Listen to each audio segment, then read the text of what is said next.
Moikka! Mun nimi on Marian. Mä halusin näyttää teille muutaman helpon tavan käyttää meidän tuotteita talvikautena.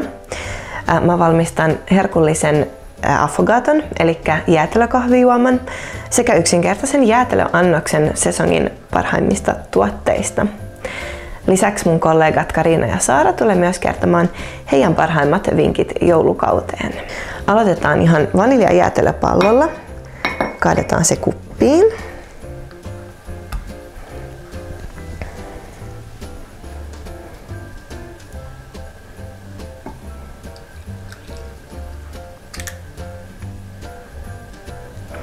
Sitten maustetaan piparkakkukastikkeella.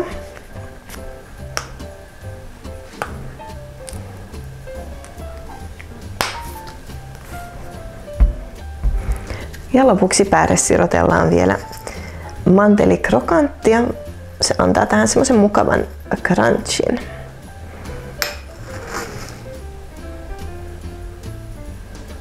Ja koska jäätelöä syödään vuoden ympäri, niin valmistetaan totta kai myös jäätelöannos. Ja mikä siihen sopisi paremmin kuin myöskin piparkakkukastike tähän aikaan vuodesta.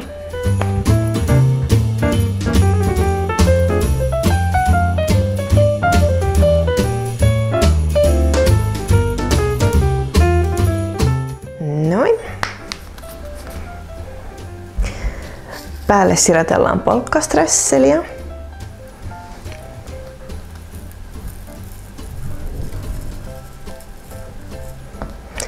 Ja koristellaan lopuksi yksinkertaisesti suklaatangolla.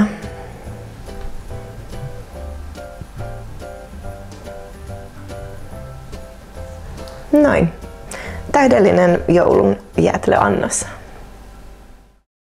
Meillä on ollut aika erilainen vuosi tänä vuonna. Me ollaan muutettu alkuvuodesta ja me ollaan myös saatu vahvistusta meidän tiimiimme. Ihana Saara on tullut mukaan jengiin. Oletko sä viihtynyt meidän kanssa ja asiakkaiden kanssa? Todellakin olen viihtynyt. Ihanaa kuulla. Me ollaan sitten myöskin saatu kauan odotettu verkkokauppa auki ja mä oon niin iloinen tästä. Ja myöskin iloinen siitä, että asiakkaat ovat löytäneet sen ja ollaan saatu jopa kehuja siitä, että se on helppokäyttöinen.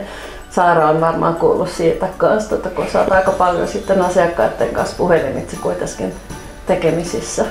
Asiakkaat on sanonut, että se on tosi helppokäyttöinen, niin kuin Karina sanoo, ja että se on tosi kiva, kun voi mihin aikaan vaan tehdä tilauksia, että se on tosi hyvin otettu vastaan. Yrittäjät tekee pitkiä päiviä, niin sitten on ihanaa, jos saa sitten vaikka illalla tai viikonloppuna sitten hoidettua nuo tilaukset pois alta. Että ollaan huomattu, että tilauksia tulee just paljon viikonloppun aikana. Se on kyllä ollut tosi kätevä, tai on todella kätevä. Ja kohta on uuden vuoden ja uuden jäätelösesongin aika, mutta olisiko teillä vielä jotain hyviä vinkkejä tähän joulusesonkiin? Yksi mun aivan lemppareista jouluna ja talvena on kuuma kaakao. Ja siihen sitten vähän ripottelee tätä meidän minttusuklaakastiketta ja sitten kermavaahtoa päälle ja sitten vielä lopuksi siihen vähän polkkaströsseliä, niin sit saa aivan todella hyvän kokonaisuuden. Kuulostaa hyvältä. Joo. Mä oon taas ehdottomasti sitten tämmöinen piparkakkukastikkeen fani. Tähän on niinku juoksevaa tai sanotaan nyt pullotettua piparkakkutaikinaa. Niin sen pystyy sitten käyttämään ihan minkä tahansa jäätelön kanssa, mutta myöskin jälkiruokiin, esimerkiksi jonkin pannakottaan tai crema catalanaan tai vaikka leivonnaistenkin kanssa. No on tosi monikäyttöinen. Aivan ihana. Ja senkin päällä sopii sitten tämä polkkaströsseli ja myöskin tämä salted caramel helmet esimerkiksi. Niin. Tai sitten meidän uusi kanelifudge, mikä on tullut nyt tänä syksynä valikoimaan. Sopii tosi hyvin joulukauteen. Kyllä. Mun lempparit on nämä dipatut piparkakut. Todella helppo tehdä. Dippaa vaan meidän suklaadippiin tai mansikka- tai kinuskidippiin ja koristelee strösselillä ennen kuin se ehtii jähmettyä tuohon piparkakun päälle. Siitä maistiaisia. Olkaa hyvät. Kiitos. On tästä tällaisen. Hyvää joulua! Hyvää joulua! Ja hyvää uutta vuotta!